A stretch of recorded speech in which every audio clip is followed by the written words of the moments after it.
In the highest courtroom in India, the Union government is demanding a reversal of one of the most fiercely contested rulings in recent history.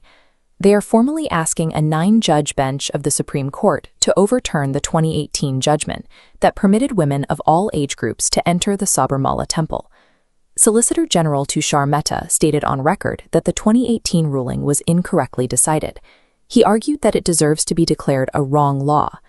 That initial ruling triggered friction between religious devotees and state authorities, resulting in protests and heavy police deployments at the temple site. The Solicitor General described Sabarimala as a sui generis matter, a unique dispute. However, the legal framework being debated here extends to all religious denominations. The 9-judge bench is looking past the immediate facts of temple entry. They are establishing a judicial policy for how the state interacts with faith.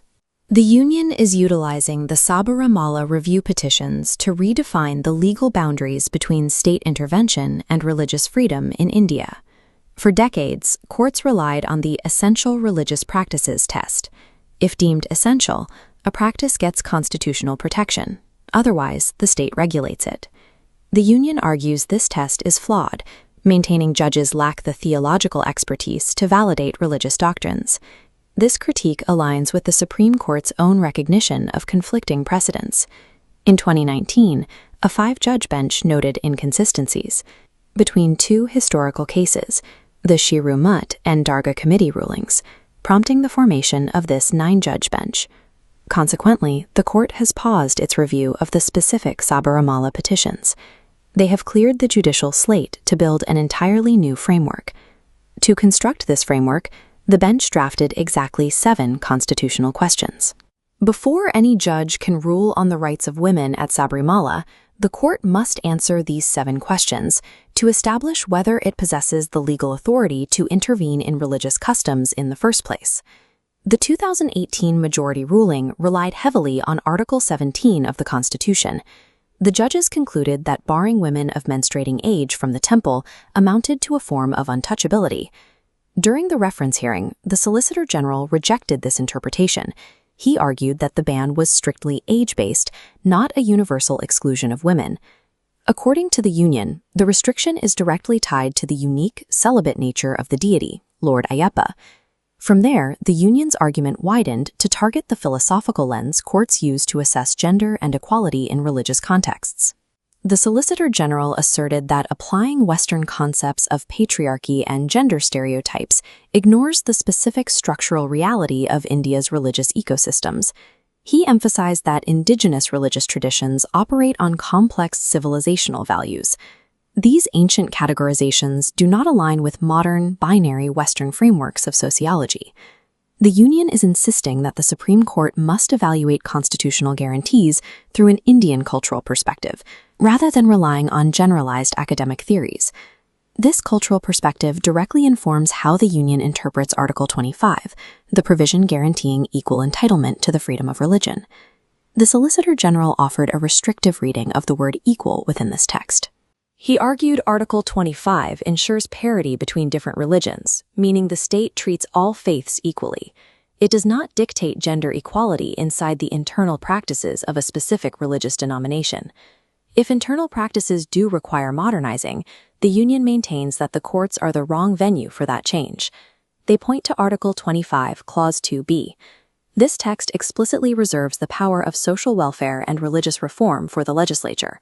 This is a strict separation of powers argument.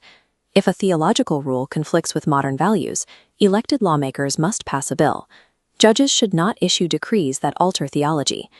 By pushing this reading, the Union seeks to shrink the Supreme Court's jurisdiction over faith, demanding that progressive social reform occur through democratic legislation rather than judicial mandates. To resolve these tensions, the 9-judge bench has established a rigorous 7-question diagnostic test.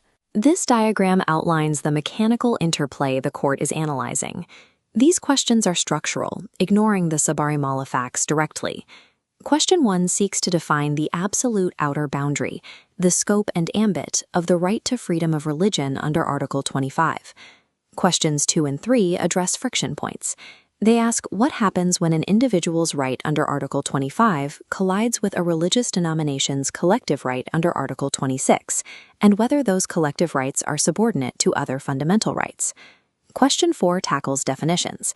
It asks for the legal scope of the word morality in these articles, and whether it includes modern constitutional morality. Question 5 targets the Solicitor General's core complaint by asking for the exact limits of judicial review over any religious practice. Question 6 is a strict textual inquiry, asking for the precise legal meaning of the expression sections of Hindus found in Article 25 2b. Finally, Question 7 examines procedural standing. It asks whether a person who does not belong to a specific religion can file a public interest litigation to challenge that group's practices. These 7 questions establish a mandatory legal baseline. Any subsequent ruling on religious freedom in India will be contingent on the principles defined through this specific framework. Throughout this 9-judge reference, the court maintains a strict boundary. They are deliberately ignoring the emotional context and factual merits of the Sabarimala dispute. The specifics of temple entry will be dealt with separately, but only after this new constitutional policy is set. The court is attempting to replace decades of fractured rulings with a unified framework for Indian constitutional religious law. They must resolve the tension, the friction between the promise of individual progressive rights and the ancient autonomy of religious institutions. The bench must decide whether to accept the union's argument to step back and leave reform to lawmakers, or to assert its role as the ultimate arbiter of constitutional morality. The final answers to these 7 questions will dictate the legal strategy for every pending religious dispute across the country. The outcome establishes the criteria for judicial oversight. By answering these questions, the 9-judge bench is setting the boundary between state intervention and religious autonomy for the foreseeable future.